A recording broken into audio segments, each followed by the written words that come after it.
muita disposição para pregar o Evangelho da graça do nosso Deus. E eu quero convidar vocês a irem comigo no Evangelho de Isaías. Evangelho de Isaías, capítulo 1. É o livro do profeta Isaías, tá, irmãos? Fiquem tranquilos, não é nenhum livro apócrifo, não, tá? Fiquem em paz. É Isaías, capítulo 1. Nós estamos com a nossa série de Colossenses em pausa. Em breve voltaremos a ela, se Deus assim permitir, tá bem? Mas hoje nós vamos lidar com um texto em Isaías, capítulo 1. Nós vamos ler os versos de 10 a 17. Isaías, capítulo 1, versos de 10 a 17.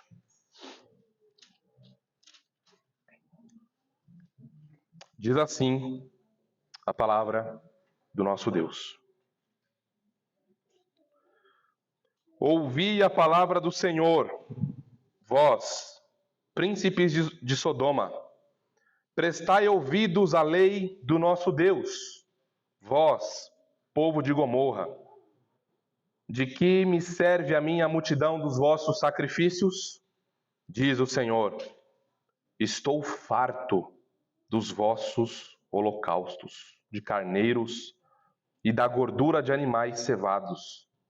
E não me agrado do sangue de novilhos, nem de cordeiros, nem de bodes. Quando vindes para comparecer perante a mim, quem vos requereu o só pisardes os meus átrios? Não continueis a trazer ofertas vãs. O incenso é para mim abominação. E também as festas de lua nova, os sábados e a convocação das congregações. Não posso suportar iniquidade associada ao ajuntamento solene.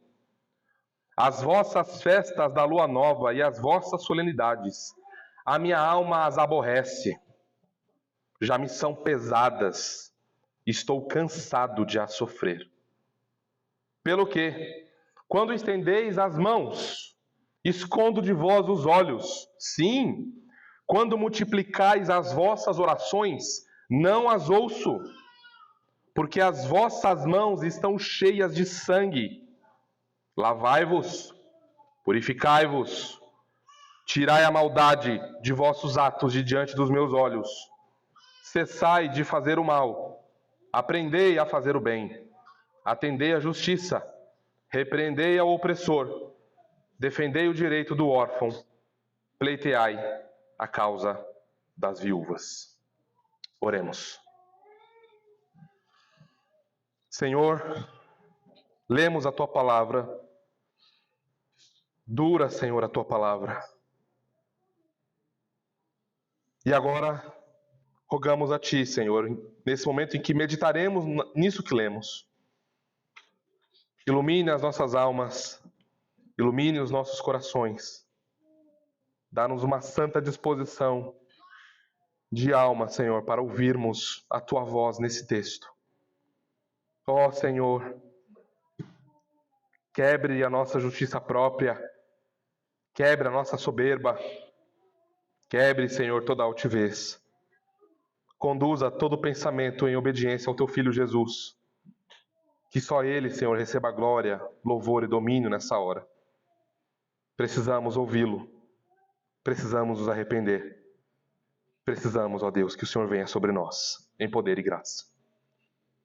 E é no Teu Filho Jesus que nós oramos e agradecemos. Amém e amém. Meus irmãos, conta-se uma história na Catedral de Notre Dame, no século XIII, que era comum peregrinos viajarem longas distâncias nesse período, trazendo ofertas para adoração no templo, velas e até animais, acreditando que os presentes que eram oferecidos garantiriam favor divino, uma espécie de barganha. conta a história de que certo pregador, ao ver um cortejo de homens e mulheres entrando com grande ostentação, parou diante do altar e disse em voz alta. Ele falou: vocês trazem as mãos cheias de dons, cheias de presentes, que nem cabem nas mãos. Nós vemos a glória disso, o brilho dessas taças de ouro e de prata. Mas Deus vê as mãos de vocês cheias de sangue. O Senhor não se agrada de presentes que escondem injustiça. O que Ele deseja é um coração quebrantado e uma vida transformada. Naquele momento, o silêncio tomou conta da assembleia, pois todos perceberam que Deus não se impressiona com formas externas de culto, mas sonda o íntimo. Deus não vê como o homem vê. Deus sonda o coração. E a pergunta que nós temos de lidar, à luz desse texto que nós lemos, é: será que o culto que nós prestamos a Deus como igreja local é um culto hipócrita ou é um culto verdadeiro? A adoração, o nosso serviço ao Senhor, as nossas orações, os nossos cânticos, as nossas pregações, a nossa vida, é um culto verdadeiro ao Senhor ou é um culto hipócrita, vazio, sem vida? A afirmação teológica desse texto é a seguinte: Deus rejeita o culto hipócrita e vazio, mas chama o seu povo ao arrependimento prático, que une santidade diante dele e justiça diante dos homens. E no texto de hoje, nós veremos as marcas de um culto que Deus rejeita e o chamado a um culto que ele requer.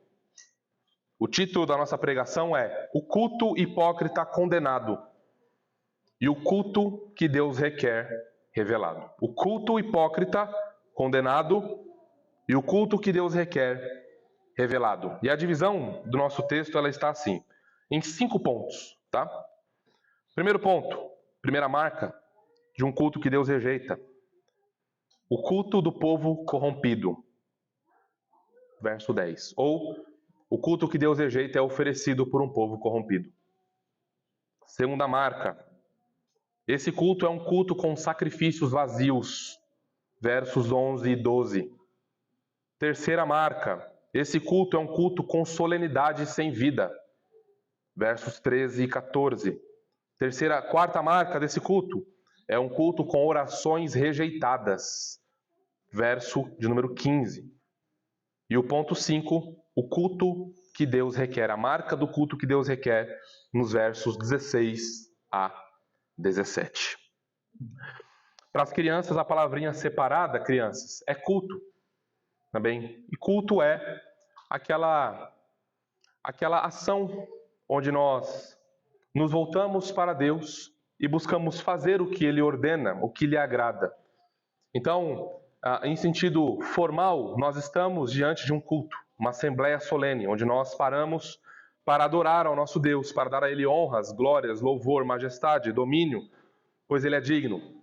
De maneira mais geral, toda a nossa vida é um culto entregue a Deus. Então, para as crianças, por exemplo, para vocês entenderem isso um pouquinho melhor, quando você desobedece o seu pai e a sua mãe, você está oferecendo um culto. Você está desprezando a Deus. Quando você, pequeno, obedece seus pais, você está honrando a Deus. Você está cultuando a Deus, mas da maneira como Ele quer ser adorado. Então, pequenos, prestem bastante atenção nisso. Papais, trabalhem com eles esse conceito de culto ao longo da semana nos cultos domésticos, enfatizando a necessidade que eles têm de saberem que eles são adoradores desde pequeno e que a vida deles demonstra quem eles estão cultuando e servindo e por quem, portanto, eles amam. Deixe-me fazer uma introdução rápida, irmãos, ao livro de Isaías. Uma introdução bem rápida mesmo, porque vocês viram que o nosso texto ele é longo. O livro de Isaías, bom, dispensa comentários, né? Quando a gente fala do livro de Isaías, qual é o primeiro texto que vem à sua mente? 53, é o texto clássico, né? O servo sofredor. Mas eu não sei se você sabia, mas o livro de Isaías é o livro mais citado em todo o Novo Testamento. Ele é o livro mais citado para provar que Jesus Cristo ele realmente cumpriu as expectativas messiânicas que Deus, portanto, prometeu ao seu povo. Isaías, ao lado de Deuteronômio e do livro de Salmos, é o livro mais citado em toda a Escritura, não só no Novo Testamento. Isaías ele é chamado de um profeta do 8º século, porque ele profetiza no período de 740 a.C. a aproximadamente aqui 681 a.C. O seu ministério se dá durante os reinados do rei Uzias, Jotão, Acás e Ezequias. Você pode ver isso em Isaías 1:1, por exemplo, tá? Mas a sua mensagem não era apenas direcionada ao reino do sul, Judá, onde ele se concentra, mas a sua mensagem também alcançou o reino do norte, o reino de Israel. Ele profetizou o julgamento do Senhor, julgamento severo, contra o povo do Senhor, contra Israel e contra Judá, por meio da Assíria e da Babilônia, que foi o que aconteceu.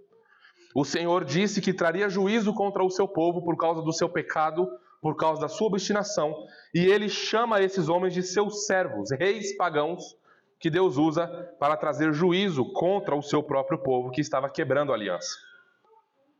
Ele também profetizou a queda da Babilônia, ao mesmo tempo que profetizou a restauração do povo da aliança. Depois de todo o juízo temporário de Deus sobre a nação, Isaías também profetiza a esperança final. O texto, a profecia de Isaías não termina com a destruição do povo, mas com a restauração do povo da aliança. O tema central do livro é que Deus faz todas as coisas por amor dele mesmo. Deus faz o que faz por causa do amor dele, por causa da fidelidade dele, por causa das suas perfeições divinas, não por causa do homem, pois se dependesse do homem, de Deus fazer alguma coisa, a única coisa que nós atrairíamos era condenação e juízo. Isaías profetiza em um período de profunda apostasia, um tempo de profunda rebelião do povo de Deus contra o seu Deus. O povo não quer o Senhor. O povo despreza o Senhor. O povo despreza a lei do Senhor. O povo despreza quem se levanta e prega o evangelho com piedade e chama o povo ao arrependimento. Um tempo de profunda apatia, frieza e distanciamento da graça de Deus. O livro, de maneira didática, pode ser dividido em duas partes. A primeira parte nós podemos chamar de o livro do juízo, que vai do capítulo 1 ao capítulo 39, e a parte 2, o livro do consolo, que vai dos capítulos 40 a 66. Informações muito breves, muito rápidas, só para nós nos situarmos no contexto em que estamos. Estamos lidando em um contexto em que o povo da aliança está lutando contra o Senhor, está desprezando sua lei e está se alegrando em viver dessa maneira. E o texto que lemos trata especificamente sobre isso. Vamos lidar, portanto, irmãos, com o culto hipócrita condenado e o que Deus requer revelado. Olhemos, então, em um primeiro momento, as marcas de um culto que Deus reprova. Tá bem? Olhemos para o texto. Vamos lá olhar o versículo 10. O culto que Deus rejeita é oferecido por um povo corrompido. Esse é o nosso primeiro ponto. Notem, no versículo 10, a liderança desse povo corrompida e notem o povo também corrompido. Versículo 10 diz assim: ouvi a palavra do Senhor, vós, príncipes de Sodoma. Vamos parar um pouquinho aqui. Talvez a gente olhe para esse texto, mas Léo, o texto não está falando que é o povo de Israel ou de Judá. É sobre os príncipes de Sodoma.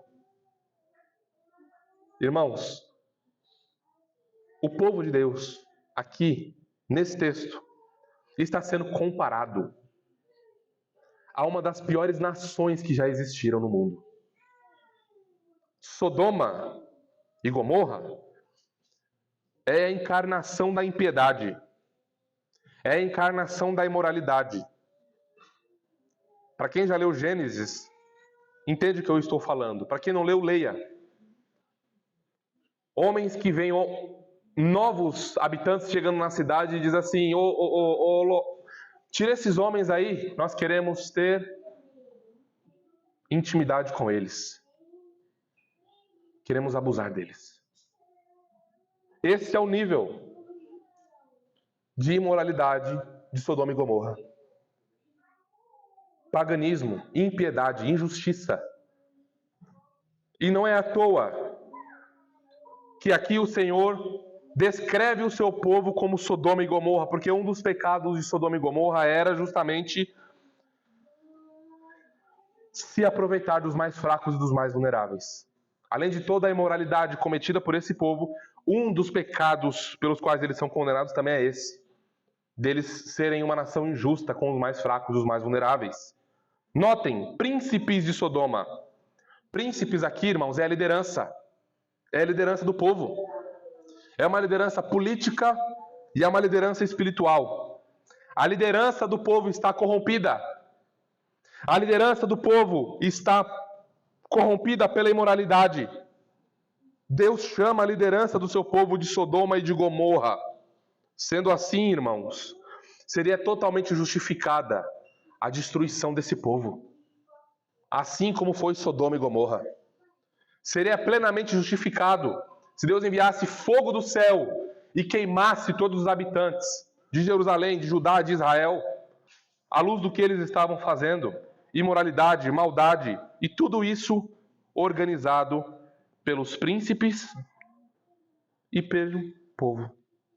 Então nós temos a liderança do povo corrompida e nós temos todo o povo corrompido. Note, a liderança é chamada de Sodoma e o povo é chamado de Gomorra. Irmãos, quando a liderança de um povo vai mal, o povo vai mal. Quando a liderança de uma igreja vai mal, o povo todo vai mal.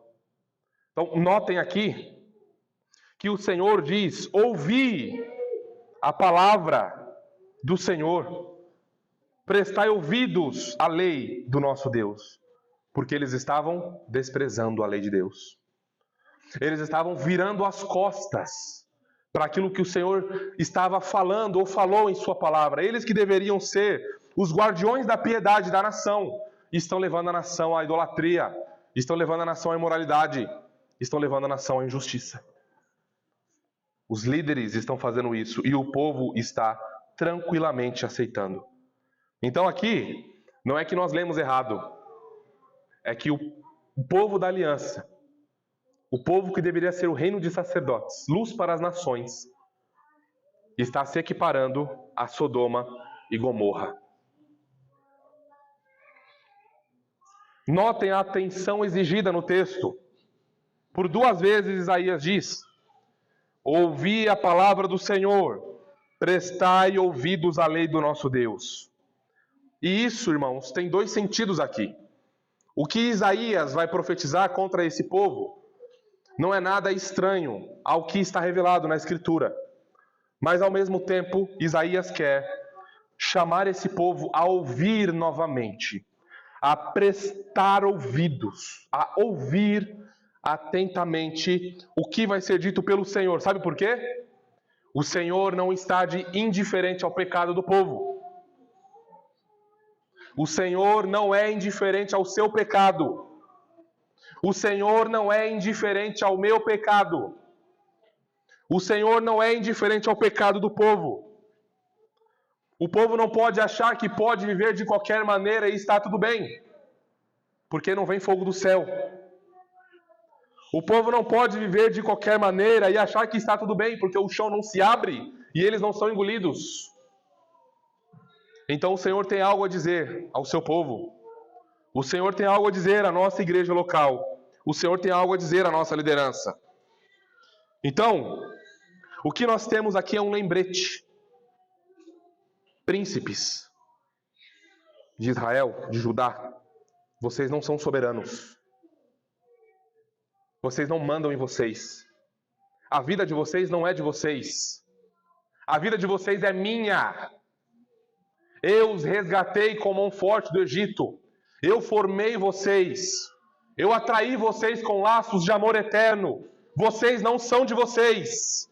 Vocês são meus. Portanto, ouçam a palavra que eu tenho a dizer a vocês. Ouçam o que o Deus de vocês, o que o Rei de vocês, aquele a quem vocês devem a vida, a justificação, a redenção, ouçam o que eu tenho a dizer a vocês. Essa é a introdução da profecia de Isaías. Sim, introdução.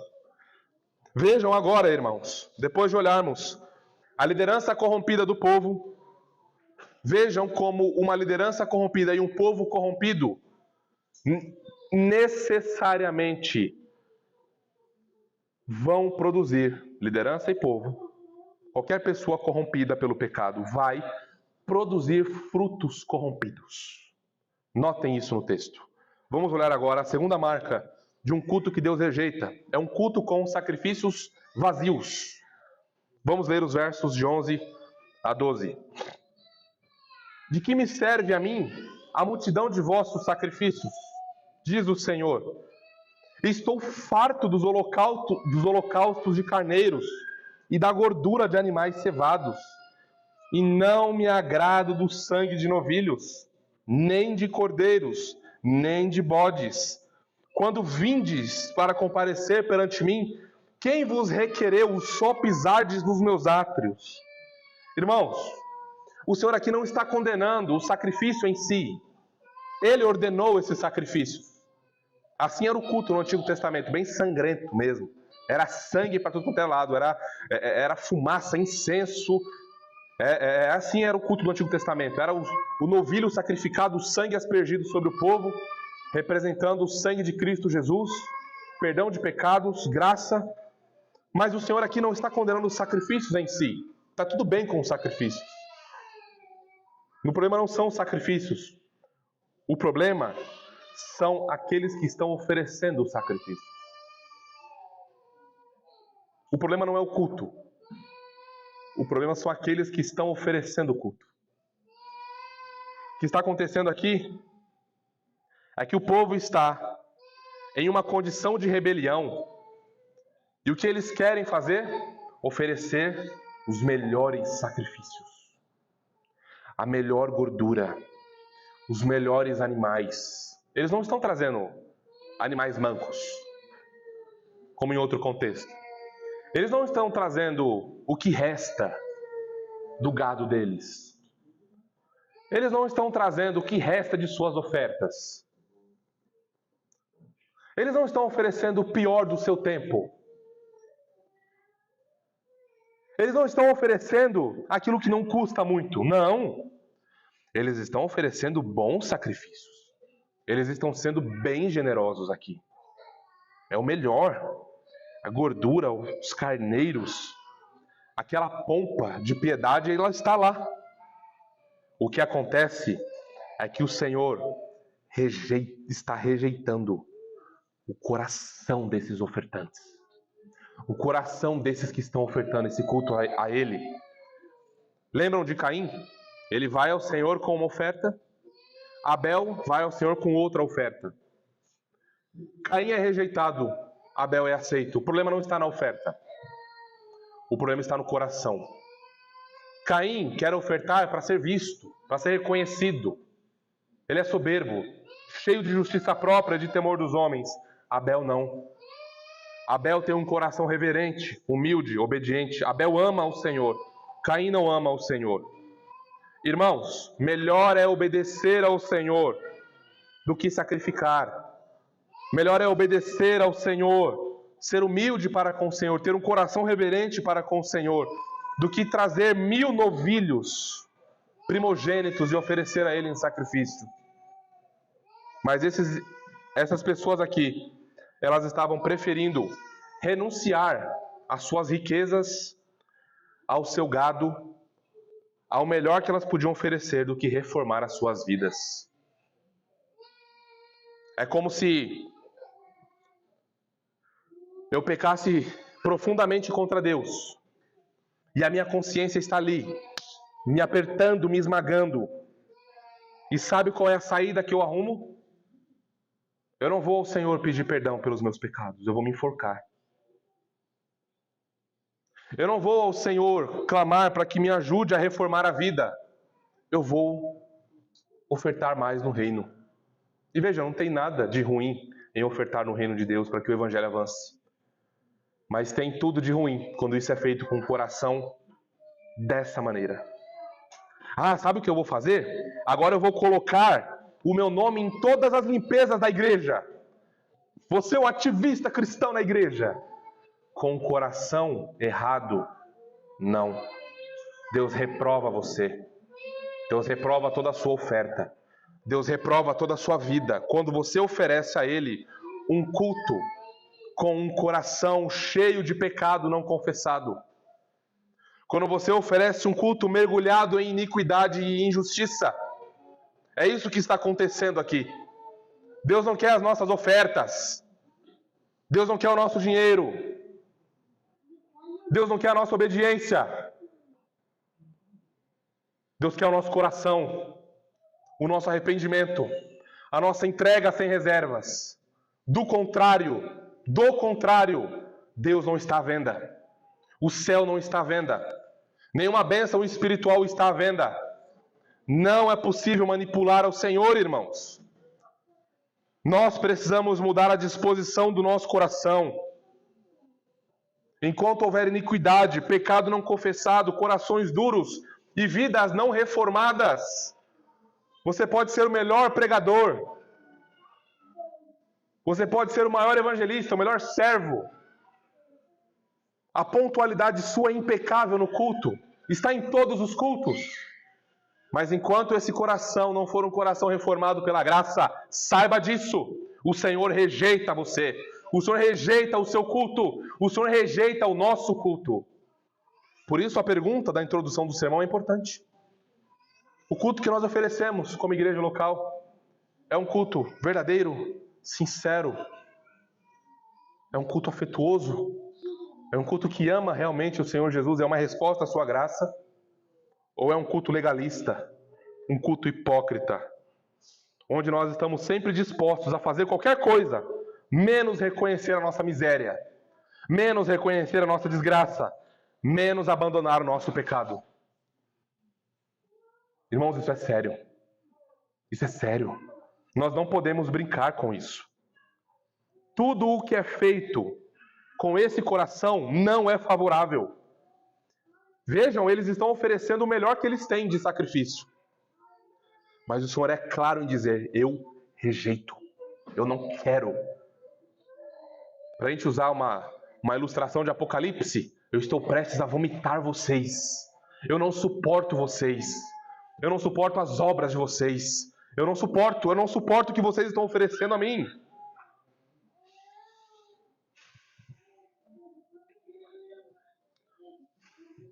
Eu estou farto dos holocaustos de carneiros e da gordura de animais cevados, e não me agrado do sangue de novilhos, nem de cordeiros, nem de bodes. Irmãos, precisamos considerar aqui, seriamente, a severidade do Senhor para com o pecado. Precisamos considerar a profundidade da santidade de Deus exposta nesse texto, e de sua justiça, exposta aqui. E de como ele condena veementemente o formalismo externo e esse ativismo religioso sem coração. Nós não podemos passar por esse texto e achar que está tudo bem conosco. Nós precisamos olhar isso e analisar o nosso coração para saber como está a nossa alma diante do nosso Deus. Não podemos deixar isso passar. Eu sei que talvez, ao longo do sermão, você possa pensar assim. Eu quero te alertar sobre isso. Talvez você pense assim, nossa, como seria bom se aquele irmão estivesse aqui hoje. Como seria bom se a minha mãe, a minha tia, a minha sobrinha, os membros daquela seita estivessem aqui hoje para ouvir isso. Deixa eu jogar um balde de água fria em você com muito amor e carinho. O Senhor não está falando deles. O Senhor está falando de você. O Senhor está falando de mim. O Senhor está falando da nossa igreja local. Deus rejeita o culto hipócrita e vazio, mas chama seu povo ao arrependimento prático, que une santidade diante dele e justiça diante dos homens. Vamos olhar agora mais uma marca de um culto que Deus rejeita. E a próxima marca, a terceira marca é um culto com solenidade, mas sem vida. Vamos ler os versos 13 e 14.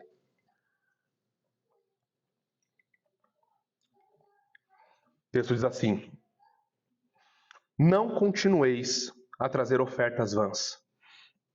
O incenso é para mim abominação.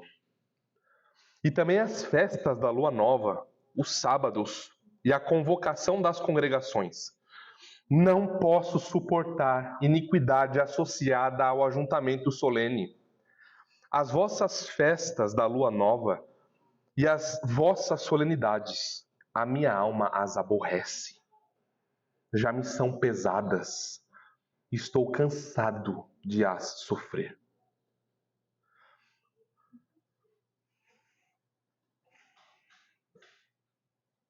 O incenso oferecido poderia até ter um aroma agradável aos homens. Poderia até ser um incenso caro. Eles estão, como mencionei, separando o melhor que eles têm para adorar ao Senhor. Então, provavelmente aqui é o melhor incenso que eles estão oferecendo. Um perfume excelente, mas o texto diz claramente, o Senhor diz nesse texto, que isso era abominação a ele. A abominação é aquilo que o Senhor se aborrece profundamente, ele odeia o que o povo está fazendo. Porque eles estão oferecendo isso aqui com más intenções e com hipocrisia. Eles não estão sendo verdadeiros no que eles estão fazendo. Eles estão tentando tampar o sol com a peneira. Notem, podiam ser muito zelosos nas reuniões, nos cultos, nas festas, mas tudo isso estava sendo rejeitado pelo Senhor. Eles estão guardando o sábado. Eles estão guardando as festas solenes. Eles estão observando Pentecostes, a Páscoa, a festa das cabanas. Tudo isso foi ordenado para o Senhor, para o seu povo. Mais uma vez, o problema não está nas festas. O problema não está no sábado. Porque tudo isso mostrava para o povo que o Senhor era o salvador deles, que o Senhor é o provedor deles, que o Senhor é o sustentador deles. Tudo isso era muito bom. Tudo isso era maravilhoso. Eles estavam celebrando essas festas para lembrar que eles dependiam da graça de Deus para tudo. Que o Senhor era o seu rei soberano. E eles eram zelosos nisso. Mas o Senhor diz, com todas as letras: as vossas solenidades me aborrecem. O povo que se reúne para adorar o Senhor, soberano, Rei do Universo, faz com que o Rei do Universo se aborreça ainda mais. Por isso que um irmão conhecido nosso disse certa vez que o domingo é o dia de maior idolatria entre o povo de Deus. Porque o povo de Deus vai se reunir e toda sorte de aberrações vão acontecer por aí em nome do Senhor. O Senhor está farto. O Senhor rejeita, Ele abomina o que está acontecendo aqui. Mais uma vez, irmãos, o problema não está no que o Senhor ordenou. O que Ele ordenou é bom, é maravilhoso, o povo precisa disso. Mas o coração está indiferente aqui. O coração está contaminado pelo pecado aqui. O coração está cheio de justiça própria. E a pergunta que nós precisamos fazer é: será que nós estaríamos assim também? Por que a nossa igreja local estaria diferente? Zelosos pelo dia do Senhor, zelosos pelas reuniões de oração, reverentes no culto, mas sem coração? Será que estamos assim? Zelosos pelas atividades da igreja, mas movidos por puro ego e desejo de sermos vistos pelos homens? Mais uma vez, o Senhor não é indiferente a isso. Veja o que está acontecendo aqui em mais profundidade. Nós temos reuniões solenes, ajuntamentos solenes, onde o pecado ele é tolerado. Olha ali o versículo 13, o finalzinho do versículo 13, ó. Não posso suportar iniquidade associada ao ajuntamento solene. Será que os nossos cultos e ajuntamentos solenes também estão assim? Será que nós temos em nosso meio pecados não confessados, pecados acariciados no porão do coração e no sótão da alma?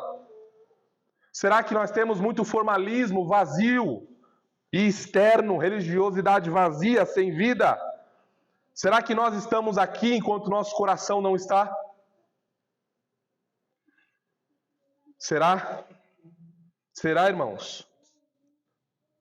Mais uma vez, nós não podemos achar que podemos seguir pecando e que o Senhor não fará nada. O Senhor não está indiferente ao pecado do seu povo. Nós não podemos achar que porque não cai fogo do céu e porque o chão não se abre e porque o Senhor não nos fulmina, que Ele não está aborrecido com o pecado do seu povo. Não pense que Ele não fará nada. Ele já está fazendo. Ele já está fazendo. Ele é o rei, Ele é o Senhor da igreja. Ele não permitirá o pecado em nosso meio. Podemos lutar para esconder. Podemos lutar para omitir dos homens. Podemos lutar para que o pecado não venha a público, mas não adianta. Cedo ou tarde o pecado virá. Cedo ou tarde o Senhor exporá. Cedo ou tarde virá a público. Porque o Senhor não permitirá que sigamos em obstinação, se de fato pertencemos a Ele. Ele disciplina a quem pertence a Ele. Ele disciplina o seu filho, ele disciplina o seu povo. E nós não podemos brincar com isso. Sua vara de disciplina, cedo ou tarde, virá. Se é que já não está sendo aplicada em nossas almas, em nossas famílias, em nossa igreja. Talvez alguém possa dizer assim, não, mas isso aí é coisa do Antigo Testamento. Quem nunca ouviu isso? Clássico. Isso é coisa do Antigo Testamento. No Novo Testamento não tem isso. Sabe quem falou isso? Quem chuta quem falou isso? Começa com S. Quem? Satanás. Deixa eu mostrar para você como o Senhor continua sendo zeloso com o seu povo. E sim, trazendo juízos temporários sobre o seu povo, para discipliná-lo e tirando a vida do seu povo por causa dos seus pecados. Veja 1 Coríntios, capítulo 11, versos 27 a 30. Novo Testamento, tá? 1 Coríntios, capítulo 11, versos 27 a 30. Por isso, aquele que comer o pão ou beber o cálice do Senhor indignamente será réu do corpo e do sangue do Senhor. Examine-se, pois, o homem a si mesmo, e, assim, coma do pão e beba do cálice. Pois quem come e bebe sem discernir o corpo, come e bebe juízo para si. Eis a razão porque há entre vós muitos fracos, doentes e não poucos que dormem. Esse dormir aqui, vocês já aprenderam, mas vamos relembrar que dormir no Novo Testamento é uma maneira de se referir à morte. É um eufemismo, não é? É uma maneira de abrandar a linguagem. E não poucos já morreram, em outras palavras aqui. Porque pecados estavam sendo cometidos em relação à mesa do Senhor. O povo estava promovendo injustiça, rejeitando os pobres, não esperando uns aos outros para comerem. Havia aquele caso de que o jovem na igreja de Corinto estava tendo relações com a sua madrasta. E ele é extremamente aqui, de maneira urgente, disciplinado no meio da igreja. Então havia facção no meio da igreja. Notem, o Senhor continua sendo zeloso com o seu povo. O Senhor continua abominando o pecado. O Senhor continua sendo santo e continua sendo justo. Ajuntamentos assim, que envolvem pecados não confessados e tolerados na igreja, são abominação ao Senhor. Irmãos, nós não podemos abusar da graça de Deus, achando que porque Ele é longânimo e que Ele vai perdoar os pecados, que nós podemos continuar pecando contra Ele e que nada vai acontecer. Nós precisamos parar com isso agora. A liberdade que nós temos em Cristo é para rejeitar o pecado, para virar as costas ao pecado, não para se entregar ao pecado com a segurança, entre aspas, de que Deus vai nos perdoar. Isso é abusar da graça de Deus. Isso é zombar do nosso Senhor Jesus Cristo. Isso é cuspir no Evangelho. Isso é rasgar a cruz de Cristo. Isso é abusar da graça de Deus, da paciência de Deus. Eu preciso dizer a todos nós, não brinquemos com a paciência de Deus. Não brinquemos com a graça de Deus. Não brinquemos com a santidade de Deus. Não brinquemos com a justiça de Deus. Não brinquemos com essas coisas, irmãos. Não brinquemos com isso. Nós precisamos fugir do pecado, correr da imoralidade e de toda a injustiça. Mais uma vez, Nós não devemos pensar que a vara da disciplina do Senhor não virá sobre nós. O Senhor não aposentou o seu juízo. O Senhor não aposentou o seu juízo. Ele é paciente para com você e para comigo. Ele é longânimo para conosco. Mas não pensemos que podemos viver a nossa vida usando o nome do Senhor em vão de qualquer maneira e de que nós sairemos ilesos disso. Eu não estou falando de perda de salvação, o ponto não é esse. O ponto é juízos temporários de Deus. O ponto é cair no desagrado paternal do Senhor por algum instante. É esse o ponto. Se realmente estamos em Cristo Jesus, irmãos, e vivemos assim, podemos esperar que seremos corrigidos sim. Seremos corrigidos sim, e será doloroso sim. Até que nós vejamos o horror do pecado, como nosso Deus é santo e nos chama a santidade para si. Ponto 4 do nosso sermão. Mais uma marca do culto que Deus rejeita. Este culto tem orações rejeitadas. Parece que não dá para ficar pior, né? Mas vai piorando cada vez mais. Vejam o versículo 15. Pelo que, quando estendeis as mãos, escondo de vós os olhos. Sim, quando multiplicais as vossas orações, não as ouço. Porque, agora veio a razão, prestem atenção. As vossas mãos estão cheias de sangue. As vossas mãos estão cheias de sangue.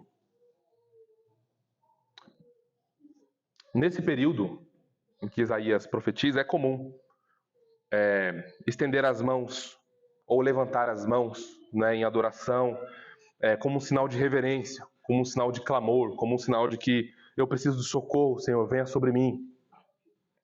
Mas aqui, Deus está dizendo, não adianta vocês levantarem as mãos. Não adianta. Não adianta vocês virem me entregar presentes. Não adianta vocês virem ofertar. Não adianta vocês virem clamar por socorro e por misericórdia. Porque as mãos de vocês estão cheias de sangue. As mãos que vocês estendem em reverência e em oração estão cheias de iniquidade. Estão cheias de pecado.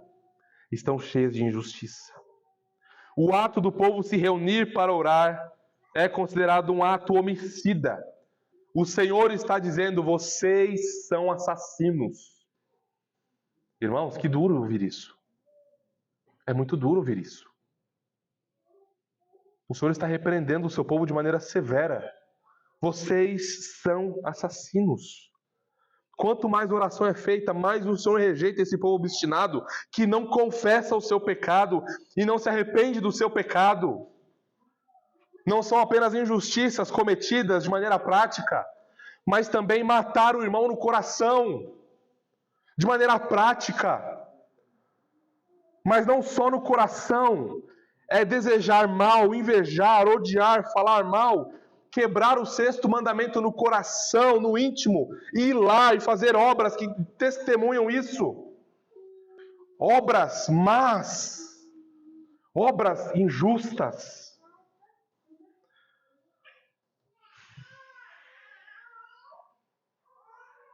Lembrem, nós sempre matamos o próximo no nosso coração antes de matá-lo em público. Nós sempre matamos o nosso próximo no nosso coração internamente antes de matá-lo externamente. Sempre fazemos isso. Então, irmãos, o sexto mandamento aqui está sendo profundamente quebrado. Toda a lei moral de Deus está sendo quebrada.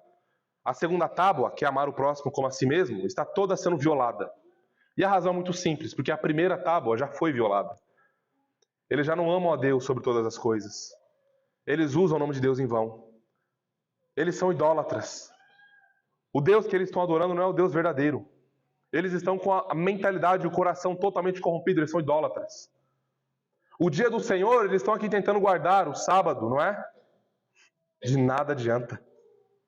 Por isso que é tão fácil e é tão simples eles fazerem o que eles estão fazendo com os órfãos e com as viúvas. Daqui a pouco a gente vai ver no texto. Mas deixa eu ilustrar isso que está acontecendo aqui. Lá em Lucas 18, de 10 a 14, o Senhor Jesus contou uma parábola. E eu penso que ilustra bem o que está acontecendo aqui. Olha lá, vamos ler. 2 homens subiram ao templo com o propósito de orar. Um fariseu e o outro publicano. Lucas 18, de 10 a 14, tá? Versículo 11. O fariseu, posto em pé, orava de si para si, desta forma: ó Deus, graças te dou, ó soberano, Deus de Abraão, de Isaque, de Jacó, Deus que nos libertou do Egito, ó Senhor, soberano, maravilhoso, graças te dou, porque não sou como os demais homens, roubadores, injustos, adúlteros, nem ainda como este publicano aqui, esse miserável, esse desgraçado aqui, que está do meu lado aqui orando. Eu jejuo, Senhor, 2 vezes por semana e dou dízimo de tudo quanto ganho. O publicano, estando em pé, longe, não ousava nem ainda levantar os olhos ao céu, mas batia no peito, dizendo: ó Deus, sê propício a mim, pecador.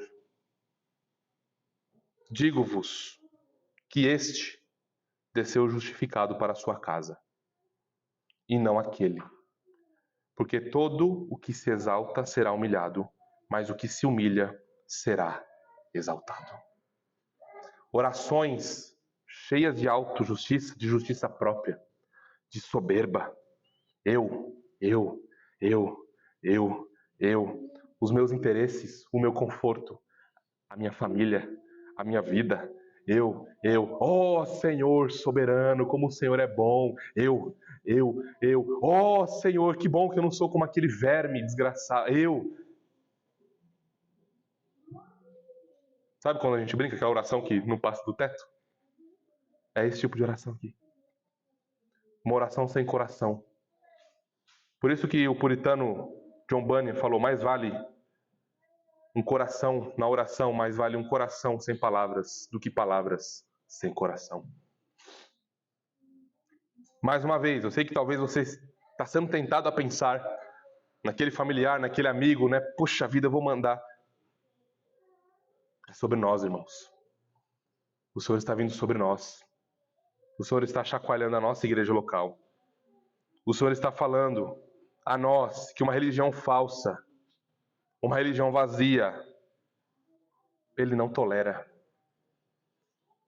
E não é com os nossos atos de justiça que nós vamos resolver essa situação. É isso que o texto está falando. Isaías 29:13 diz: o Senhor disse: visto que este povo se aproxima de mim com a sua boca e com os seus lábios me honra, mas o coração está longe de mim, e o seu temor para comigo consiste só em mandamentos de homens, que maquinalmente aprendeu. O Senhor Jesus, no seu ministério terreno, vai falar isso mais uma vez. Esse povo me honra com os lábios, mas o seu coração está longe de mim. Notem, o Senhor mais uma vez desejando o nosso coração, desejando a nossa alma, desejando o arrependimento verdadeiro, uma contrição genuína. O Senhor não aceita orações de lábios que apenas honram o Senhor enquanto o coração está longe. Corações que não têm interesse real em Cristo e no Evangelho, o Senhor rejeita, o Senhor abomina. Não é possível manipular o Senhor soberano das Escrituras. Não é possível, irmãos, manipular o Evangelho. Não é possível, não dá. As nossas riquezas, as nossas finanças, a nossa eloquência, o nosso carisma morrem aqui. Não dá. Nós não podemos reparar isso com o nosso serviço, com a nossa obediência dessa forma aqui. Não há coração em tudo que está sendo feito. Portanto, tudo é vão. É esterco. É trapo de imundícia. Não é o povo de Sodoma e Gomorra que está em vista aqui. É o povo da aliança e da graça. É o povo que o Senhor chamou para si, salvou para si. Para nós vermos até onde pode ir o pecado quando ele não é confrontado. até onde um povo pode ir, se o Senhor não vier sobre ele e trazê-lo à realidade. Mas agora, irmãos, agora nós precisamos ver, portanto, o culto que Deus requer. Vamos agora contemplar um culto que Deus aceita, o que Ele requer do seu povo, à luz disso tudo que estamos vendo. Vamos olhar, portanto, dos versos 16 a 17, o culto que Deus requer, o culto que Deus aceita. E esses versos dizem: lavai-vos, purificai-vos, tirai a maldade de vossos atos de diante dos meus olhos.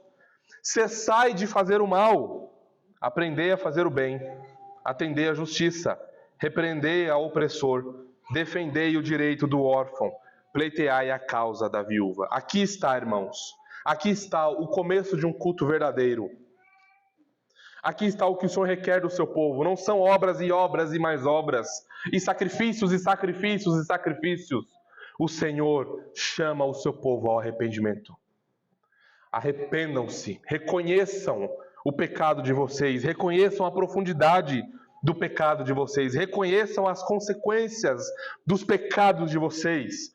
Então, o primeiro ponto não é olhar para si: Senhor, eu tenho sido fiel, eu tenho feito isso, eu tenho feito aquilo. O primeiro ponto é: Senhor, eu sou um desgraçado. Senhor, eu sou miserável. Senhor, eu fracassei. Senhor, eu pequei. Senhor, eu estou acabado. Não há esperança para mim, Senhor. Senhor, eu estou assim. A minha condição é esta: trucidado, esmagado, acabado, mergulhado em pecado, mergulhado na lama. Senhor, eu não consigo sair daqui. Eu estou tentando colocar uma roupa bonita, mostrar como eu sou piedoso, mas internamente eu estou destruído, Senhor. Eu não vejo esperança para mim, Senhor. Senhor, me ajuda. Assim começa um culto verdadeiro. Assim começa. Lavai-vos, purificai-vos. O culto que Deus requer do seu povo é um culto santo. É um culto puro. É um culto separado. Que começa com a purificação das mãos sujas de sangue. Que começa com a purificação de um coração imoral e injusto. De um coração que está tão obstinado que faz a maldade e nem percebe. De um coração que faz a maldade e não tem mais nenhum senso de sensibilidade do pecado e das consequências dele para o povo da aliança, para a nossa família, para a nossa igreja. Então, o culto que Deus requer é um culto onde o pecado não é apenas confessado, mas ele é reconhecido e ele é levado ao Senhor Jesus, com todas as suas forças.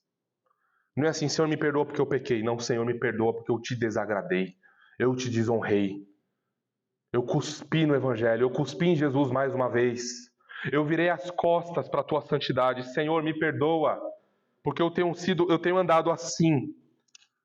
Senhor, me perdoe porque mais uma vez eu desonrei o teu filho Jesus. Mais uma vez o inferno me aplaudiu. Mais uma vez o céu se envergonhou de mim. Considerar, irmãos, a severidade e a seriedade disso. E, como diz o texto, lavai-vos e purificai-vos. Ninguém confia em si ou em suas obras, nesse contexto, mas somente na graça de Jesus Cristo. Não há brincadeira com o pecado, irmãos. Mais uma vez, não podemos brincar com o pecado, não podemos fazer do pecado um amigo constante em nossas vidas. Não podemos chamá-lo para escorregar no escorregador. Ele destrói tudo que ele toca. Ele acaba com vidas, ele acaba com igrejas, ele acaba com tudo. Ele acaba com os nossos filhos, acaba com as nossas esposas, acaba com os nossos maridos. Acaba com tudo, irmãos. O pecado é uma desgraça. E ele não brinca. Ele não brinca. Contamina a alma. Portanto, é dever de todos os que professam o nome do Senhor se lavar desses pecados. Se arrepender dele, se afastar dele e se voltar para o Senhor. Não há formalismo externo e vazio, mas corações inflamados internamente pelo Espírito que Deus recebe. Se tem alguém que odeia formalismo externo e vazio, é o nosso Deus. Religião vazia, sem poder, sem vida, sem coração, o Senhor rejeita. Um culto com maldade, o Senhor rejeita. E aí vem mais uma evidência, mais uma marca do culto que Deus aceita, que é um culto bondoso, um culto marcado pela bondade. Veja, o texto continua dizendo: lavai-vos, purificai-vos, tirai a maldade dos vossos atos de diante dos meus olhos. Cessai de fazer o mal. E notem mais uma vez no 17: aprendei a fazer o bem 3 vezes. 3 vezes o Senhor está condenando a maldade. A primeira é de nós pararmos de fazer o mal. A segunda é de nós pararmos de fazer o mal. E a terceira é de nós pararmos de fazer o mal, mas fazendo o bem. Lembram que nós já falamos como que funciona a santificação na vida cristã? Que não significa apenas parar de fazer coisas, parar de ter hábitos ruins, mas substituir esses hábitos ruins com o poder da graça de Deus por hábitos bons. Lembra do que Paulo fala em Efésios 4? Aquele que minta, não minta mais, porém, fale a verdade ao seu próximo. Aquele que roubava, não roube mais, antes, trabalhe e com seus recursos abençoe aqueles que precisam. Esse é o processo de santificação que nós encontramos aqui. Não é só tirar a maldade do meio. Não é só parar de ofender as pessoas. Não é só parar de matar os irmãos no coração. Não é só parar de explorar os necessitados. Não é só virar as costas para quem precisa de nós. Mas é fazer o bem àqueles que precisam. Então, irmãos, aqui nós vemos o fruto de um arrependimento verdadeiro.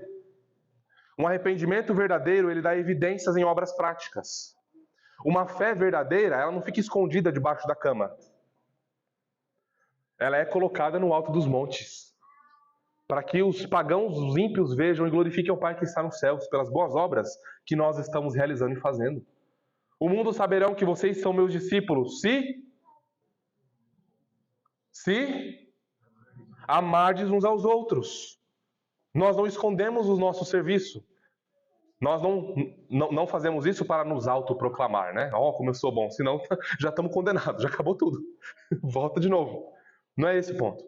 O ponto é que a glória de Deus, a graça de Deus deseja se manifestar e se evidenciar no mundo através de nós. Através do povo da aliança da graça. Se não formos nós a mostrarmos a justiça de Deus, a bondade de Deus, a cessarmos o mal em nosso meio, quem será? Os ímpios? Que odeiam a Deus e que odeiam o Evangelho? Não, irmãos. Nós. A graça deve ser escancarada por meio da vida do povo de Deus. Então, aqui, tirem o mal do meio de vocês. Parem de fazer o mal. Aprendam a fazer o bem. Então, aqui nós encontramos cada vez menos justiça própria. Aqui, nesse contexto, nesse coração contrito e arrependido, cada vez menos o eu aparece. Cada vez os meus direitos aparecem. Cada vez menos nós vamos diminuindo e desaparecendo, porque importa que ele cresça e que nós diminuamos. Esse é o coração contrito, esse é o culto que o Senhor recebe. Esse culto o Senhor não rejeita. É um coração batizado no Evangelho, batizado na graça de Deus, batizado em arrependimento verdadeiro. Um amor abnegado pelos irmãos e pela igreja. Não porque quer ser visto pelos homens, mas porque foi alcançado pela graça. É um amor inexplicável. É um cuidado sem igual, que nós sequer experimentamos na nossa família de sangue. Mas no povo da aliança nós experimentamos mais cuidado do que da nossa família. Por quê? Porque esse coração, essa vida, esse ajuntamento, essas pessoas, essa igreja está recebendo o amor de Cristo Jesus sendo derramado em seus corações pelo Espírito. Não é algo produzido por vontade do homem. Não é algo produzido por vontade da carne. É algo produzido pelo Senhor. É algo que vem de cima para baixo. Então, se o nosso coração está seco, se a maldade é em nossas almas, se há frieza para com o pecado, se não há sensibilidade com a profundidade, a desgraça, o horror e as trevas do pecado, é porque nós precisamos voltar ao Senhor. Senhor, eu estou pior do que eu pensava. Senhor, eu não achei que eu estava tão duro. Eu não achei que eu era tão injusto. Eu não sabia que eu era tão mal. Senhor, socorro. Senhor Jesus, socorro. Irmãos, essa é a postura que nós devemos fazer. A essa altura, o legalista já está cheio de desculpas. Não, mas isso. Não, mas aquilo. Não, mas não tenho, eu não consigo, eu sou fraco. Esse é o legalista. Essa é a alma do legalista, lutando para reconhecer os seus pecados, lutando para não se submeter ao Senhor, demonstrando com isso a dureza do seu coração. E agora nós vemos a evidência de um culto bondoso que o Senhor recebe e aceita. É um culto justo. Vejam ali o versículo 17. Aprendei a fazer o bem, atendei à justiça, repreendei ao opressor, defendei o direito do órfão, pleiteai a causa das viúvas. Então aqui nós vemos como o Senhor é justo, o seu povo também é justo. Portanto, a evidência de um culto que Deus aceita é um culto que atende à justiça. É um culto que, portanto, vai repreender o opressor. Há pessoas no meio do povo que estão oprimindo, fazendo mal, sendo injustas, abusando moralmente, espiritualmente, fisicamente, economicamente de pessoas. Então, essas pessoas, esses pecadores, na congregação dos justos, como diz o Salmo 1, ele não permanece, ele não se sustenta, porque ele é exortado, ele é repreendido. Meu querido, não é assim que se vive. Assim diz o Senhor. Arrependa-se, não siga assim. Não siga assim. Eu amo você, eu gosto muito de você, mas você seguindo assim, você não é bem-vindo no nosso meio, porque você está lutando contra Deus. No meio da congregação do povo da aliança, não é assim que se vive. Se arrependa já, agora, antes que seja tarde para você. Aprendei a justiça e misericórdia e caminhe nesses caminhos. O opressor, portanto, aquele que vive assim, em obstinação no meio do povo, ele é repreendido. Ele é repreendido. E se não há arrependimento, há excomunhão. Nós, inclusive, começamos a estudar isso às terças-feiras. Uma marca de uma igreja verdadeira é que aqueles que continuam vivendo em obstinação, eles são cortados do povo. Eles devem ser tratados como pagãos e como publicanos, porque eles não demonstram que pertencem ao reino celestial e deve ser tratado como alguém que precisa ser evangelizado, não como alguém que é do povo da aliança da graça de Deus.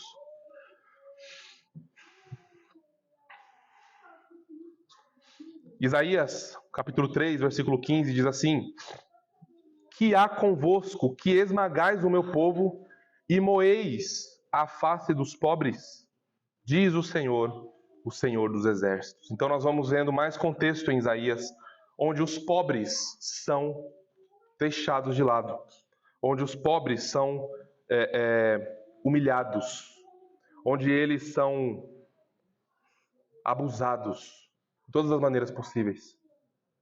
O Senhor está falando: ei, acordem, porque se vocês não trabalharem, as pedras vão clamar. Os ímpios vão trabalhar. Eu vou usar os ímpios para abençoar os necessitados, enquanto vocês estão aí dormindo. Enquanto vocês estão com as mãos cheias de sangue, sequer consegue se preocupar com algo além do seu próprio umbigo. Sequer consegue olhar para o lado e ver como os recursos da igreja estão sendo administrados para aqueles que são mais necessitados. Sequer consegue pensar em generosidade. O hambúrguer é mais precioso do que a família sofrendo na igreja local. O que é isso? O que é isso? Por fim, nada contra o hambúrguer, tá, irmãos? Percebam, não há nada contra o hambúrguer, mas o coração, que não abre mão do seu conforto, não abre mão de um hambúrguer maravilhoso, gostoso na sexta-feira à noite, para poder socorrer uma família que está precisando. Notem a maldade. E eu vou dizer a vocês com dor no coração, a injustiça pior que pode acontecer é a injustiça do povo de Deus. É um povo que diz que foi amado, é um povo que diz que era ímpio, não é que foi tratado com bondade, mas quando precisa ser o espelho dessa bondade, não é. Quando precisa ser o espelho desse amor, não é. Quando precisa ser o espelho desse tratamento que não leva em conta os pecados, não é. Irmãos, que triste é isso. Por isso que o evangelho é blasfemado entre os gentios. Por isso que o evangelho é blasfemado entre os gentios. O último ponto. Um culto justo, que glorifica a Deus e que Deus aceita, é aquele que defende o direito do órfão e as causas das viúvas. O versículo 17, ali no finalzinho diz: aprendei a fazer o bem. E aí vamos pular ali, ó. Defendei o direito do órfão, pleiteai a causa das viúvas. Órfão, irmão, são aquelas crianças que não têm pai. Ou que não têm mãe, não é? Aqui no texto, esse órfão representa uma criança indefesa. Uma criança vulnerável. Uma criança frágil. E que o povo estava virando as costas. E eu tenho uma má notícia para você e para mim. Deus é o pai do órfão. Ouse fazer mal a uma criança. Ouse virar as costas para uma criança e abusar dela achando que ela não tem pai, que ela é indefesa. Ouse tocar num desses pequeninos. Ouse. Ouse. Ouse. Deus é o pai do órfão. Ele cuida deles. E eu tenho uma boa notícia agora. Deus quer cuidar do órfão usando o seu povo. Deus quer dar um lar a crianças que não têm lar nenhum. Deus quer dar esperança a crianças que foram abandonadas, lançadas no lixo. Crianças que foram abusadas e descartadas como se fosse um copo, um lixo, um papel descartável. Deus quer mostrar a sua bondade a crianças órfãos. Nesse contexto de vulnerabilidade, de fraqueza, Deus quer mostrar que Ele se importa com essas crianças e com esses pequeninos por meio do seu povo.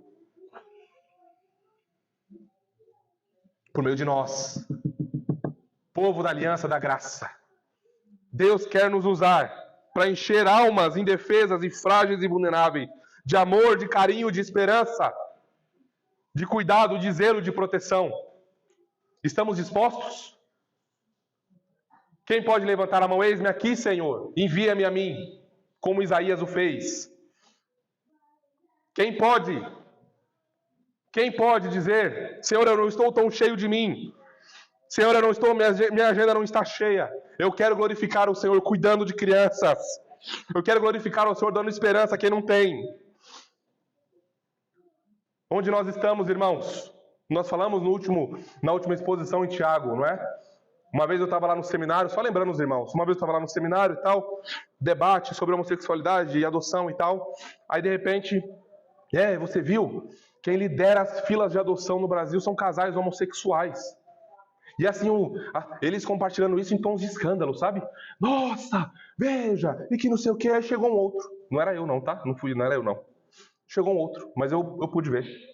Vocês estão escandalizados por quê? Por que vocês estão escandalizados? Eu tenho algo para escandalizar vocês. Cadê a igreja? Cadê os crentes? Sal e luz da terra, onde é que eles estão? Onde é que eles estão? Muito ocupados consigo mesmos. Muito ocupados com as suas agendas. Muito ocupados com as suas vidas.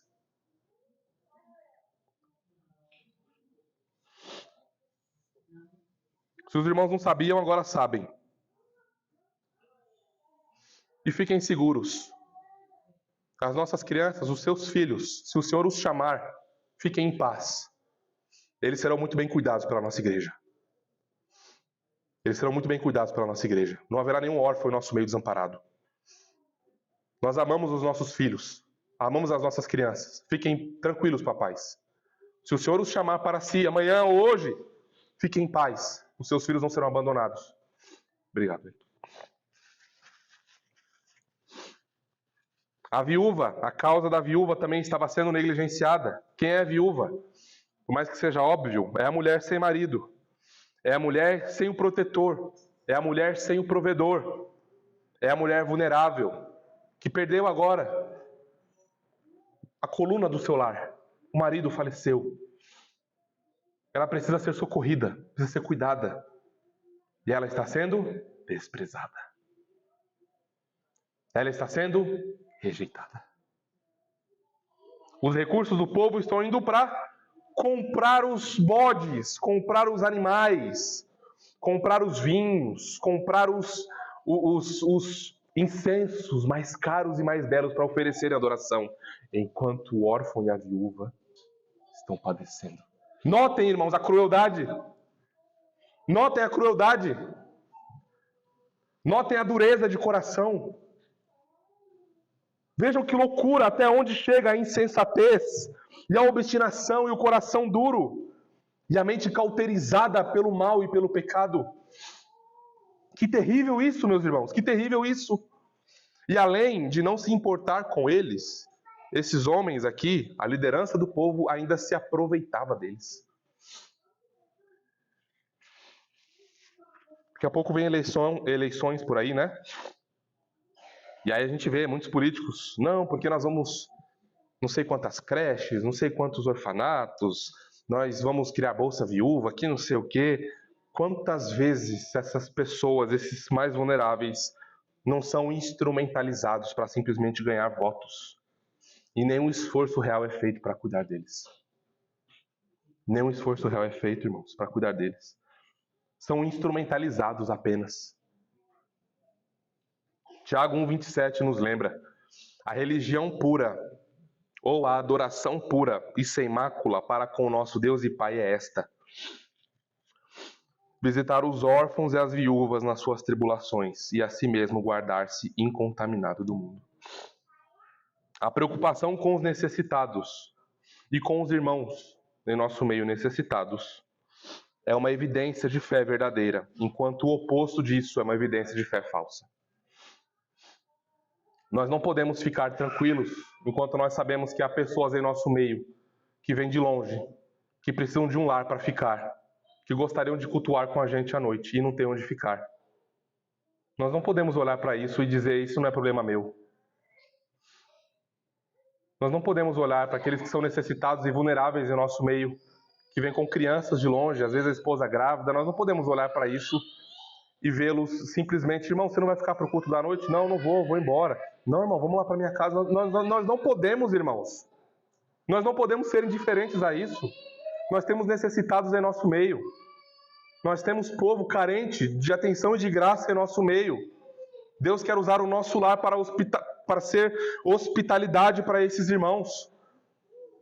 Se nós não conseguimos sequer ver a necessidade desses irmãos e ver como o Senhor quer nos usar como resposta, que dirá então numa situação mais profunda, de adotar uma criança, de cuidar de uma criança, de ser mais generoso para cuidar com as nossas finanças do nosso necessitado? Isso nunca vai acontecer, porque o nosso coração está duro.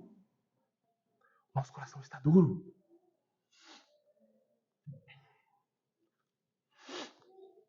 Irmãos, vamos às considerações finais. O que nós vimos até aqui? O culto hipócrita condenado, e o culto que Deus revela, e o culto que Deus requer revelado. O culto que Deus aceita revelado. E nós vimos isso em cinco pontos. Nós vimos que o culto que Deus rejeita é oferecido por um povo corrompido, que um culto que Deus rejeita está cheio de sacrifícios vazios, cheios de solenidade sem vida.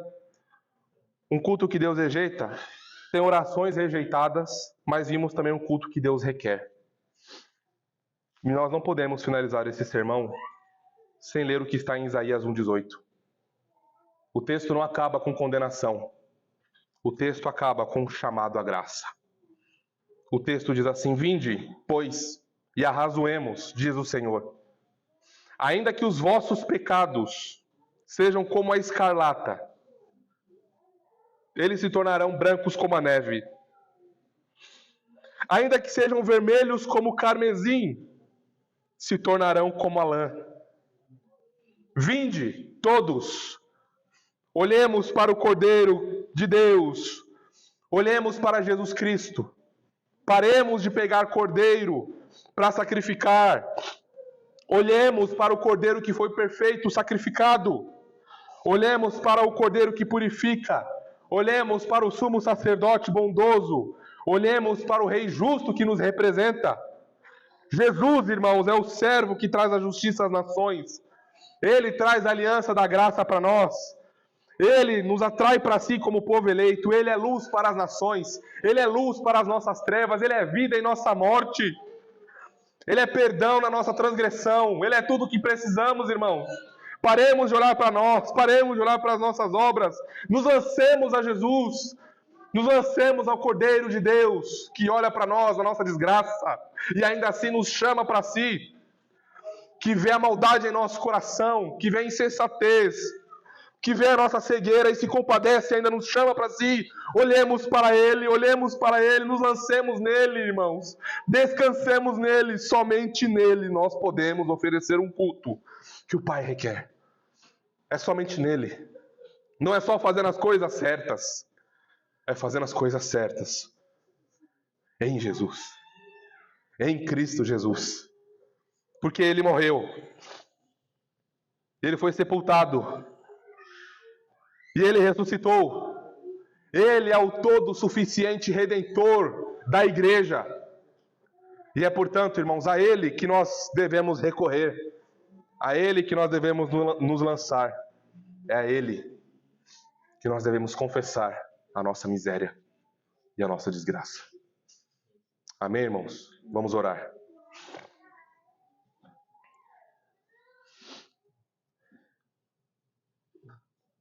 À luz disso tudo que ouvimos, aproveite nessa hora para fazer um exame pessoal em sua alma. Você tem prestado um culto de lábios cheios, mas de coração vazio? Será que você tem erguido as mãos em oração, mas suas mãos estão manchadas de sangue por causa do pecado não confessado e por causa da injustiça? Será que você tem vivido tão cheio de si mesmo que não consegue ver as necessidades do seu próximo? Examine sua alma, o seu coração. Ore ao Senhor.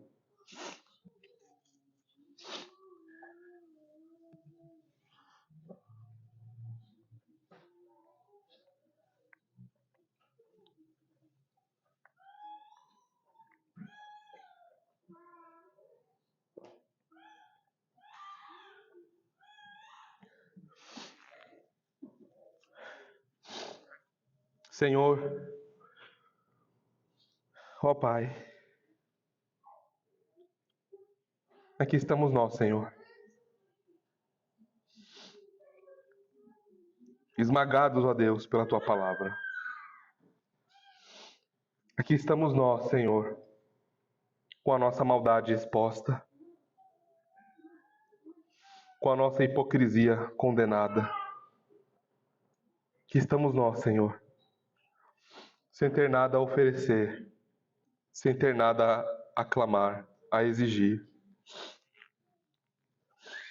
Aqui estamos nós, Senhor, com a nossa soberba, com a nossa justiça própria, com a nossa maldade, com a nossa indiferença. Ó Senhor, mas nós não confiamos mais em nós mesmos, ó Deus. Não queremos mais seguir assim. Por isso que nós nos lançamos ao Teu Filho Jesus. E desejamos, Senhor, ser lavados, ser purificados. Desejamos que o Teu bendito e doce Espírito nos dê graça para tirar a maldade do nosso meio, para quebrar o nosso coração duro, para que aprendamos a fazer o bem, para que possamos, Senhor, nos apegarmos à Tua bondade, à Tua justiça, Ó Deus, ajuda-nos a repreender o opressor, ajuda-nos a defender o órfão, ajuda-nos, Senhor, a servir as viúvas, a cuidar dos mais necessitados em nosso meio. Por amor ao teu Filho Jesus, por amor à tua graça, por amor ao teu reino, mova-nos, Senhor, mova-nos em graça, dá-nos vigor espiritual, incendeia as nossas almas com a tua graça, ó Deus, para que amemos ao Senhor e aí então possamos, ó Deus, servi-lo com alegria e singeleza de coração para a tua glória. Ó Deus, nós te louvamos, pois no teu Filho Jesus, nós estamos certos de que o Senhor continuará a moldar as nossas almas a Ele, que o Senhor nos fortalecerá, que o Senhor nos santificará cada vez mais. E por isso, nós confiamos mais no Senhor, pois a tua repreensão, Senhor, foi dura, foi severa, doeu em nossas almas, mas sabemos que o Senhor disciplina quem ama, e nós nos consolamos com isso. Então nos conduza cada vez mais em justiça e em graça, para a tua própria glória. E nós oramos em nome de Jesus. Amém e amém.